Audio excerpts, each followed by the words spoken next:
talking mostly about the good case selection part of the bifocal and trifocal aspect of it. So I'll be mentioning some of the proprietary products, but I have no financial interest in this talk. So a bit of disclaimer before. So beyond the scope of this talk is I will not be going into the details of the detailed physics and optics behind the various multifocal IOLs that we have. Then I think biometry has been covered quite in depth. Then also I'll not be talking about MFIOL in pediatric and post laser vision because those are very complex topics again.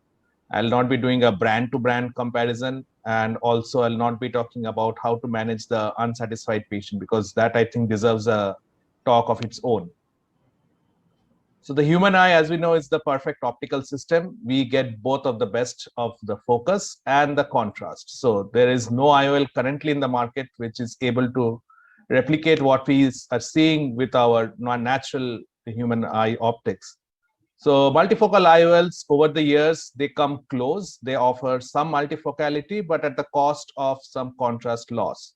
So here, patient selection is probably the most important aspect if you want to build your multifocal success story.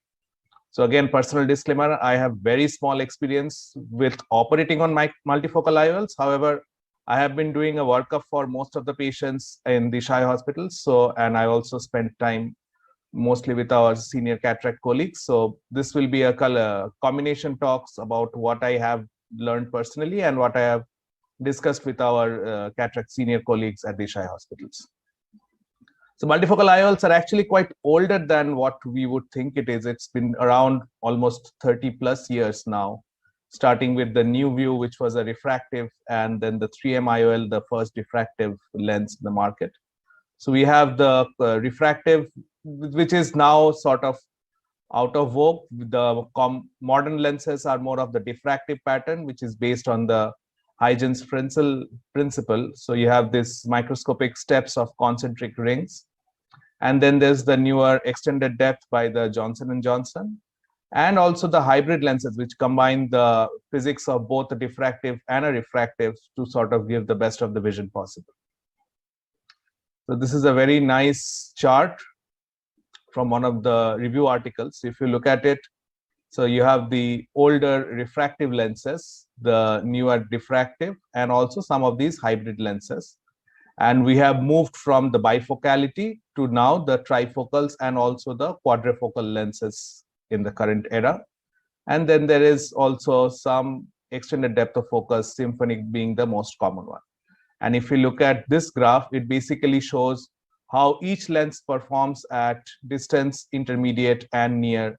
And these are the IOLs. So you can sort of get an idea of which lens will perform better for the distance, and some lenses are geared better for a near vision. So this will help you in better choosing the IOL once you talk to the patient and see what sort of activities they do.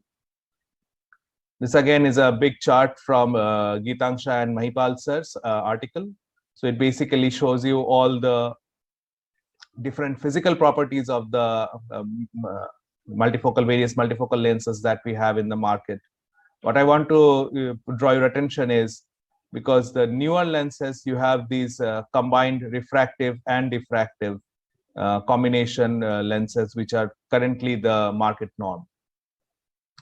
Now, choosing between a refractive and a diffractive. So the refractive lenses, they give you better contrast. However, they are more pupil dependent, the more centration dependent, and they offer you more of a good distance vision. Diffractive lenses, on the other hand, they are less pupil dependent. They have less glare and halos. However, there is a loss of contrast. So you'll have to choose sort of what you want to offer to the patient before picking an IOL for them. And coming to the patient factors, so we can have them divided as ocular factors, personal factors, and also the cataract factors. So ocular factors, most of our great speakers before me, they have discussed most of it before. So biometry is very important. Optical biometry must be done. If you have an access, do it with two of the newer generation formulas. Maybe pick a Barrett Universal 2, the Huygens, or maybe the Hill RBF. Preferably, definitely an optical biometry. Astigmatism, again, very important. If it is more than 1.25, better to go for a toric platform rather than relying on your incisions or an LRI, because that's more predictable. Look at the pupil and iris center, and this angle kappa also comes along with it, because any centration, any decentration here, again, the physics will just not work out and the patient will be very unhappy. Healthy surface, my dear friend Dr. Praveen has covered this already.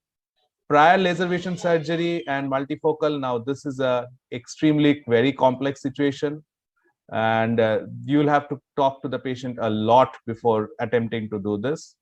Comorbidities, Dr. Bhuvan has already covered all the details, the retinal pathologies that we can anticipate. And again, at Disha, we do a mandatory macular OCT to all the cataracts patient preoperatively. Squint again, squint, look, ask them specifically about any squint surgeries beforehand, because even if they're orthophoric now, the binocularity might not work out. So even so, once they get 2 eyes, multifocal IOL, if they're not getting a good binocular single vision, the whole physics again does not work out. Wide angle kappa, and also the existing refraction. So whether they are a hyperope or a myope to begin with. Personal factors, look at their occupation, the primarily what they're doing. If they're doing a lot of driving and outdoor activities, night driving, and also look at their personality, if they're like sort of a cheerful person or if they're a very critical person. So this is also probably one of the most important outcome determining factors. So a little bit about the pupil center. So this is the IOL master chart, and this is from the LensStar. So you do have all these details in the main chart. If you look at this, this shows you the iris decentration, and in the LensStar you have these two things, the iris barycenter and the pupil barycenter. These are the things to look at. So any abnormal values here, better not to go for a multifocal IOL implantation. Coming to the cataract factors, so any complex cataracts or any complex anterior chamber anatomy, better to avoid as beginners. Of course, cataract masters can do anything. So mature and suprahard, so you do not know if you'll be able to complete the rhexis or if the PC will be intact.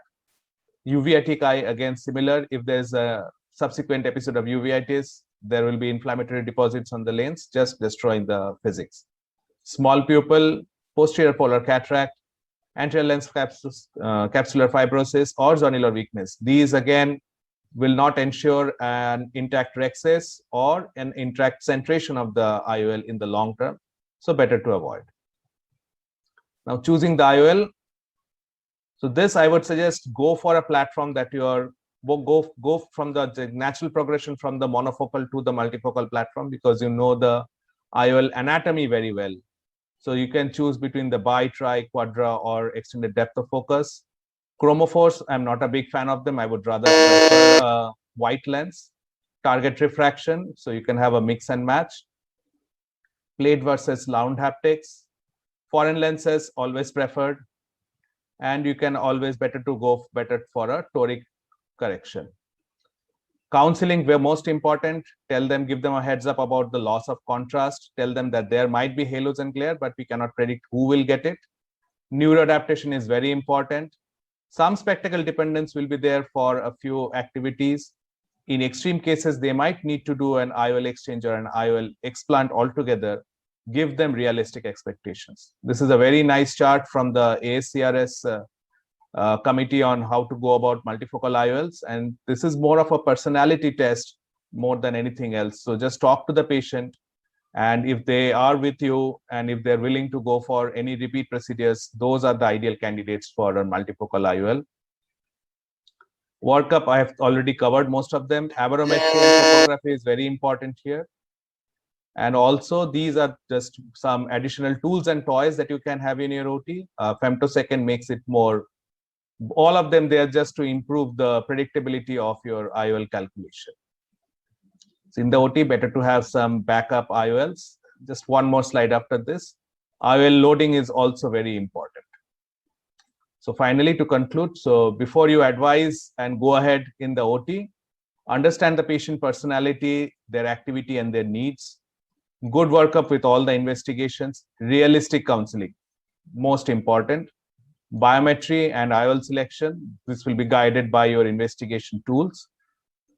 Explain to them that this requires more testing than a routine cataract surgery. So once you have your ideal case selected, go ahead and enjoy your multifocal IOL.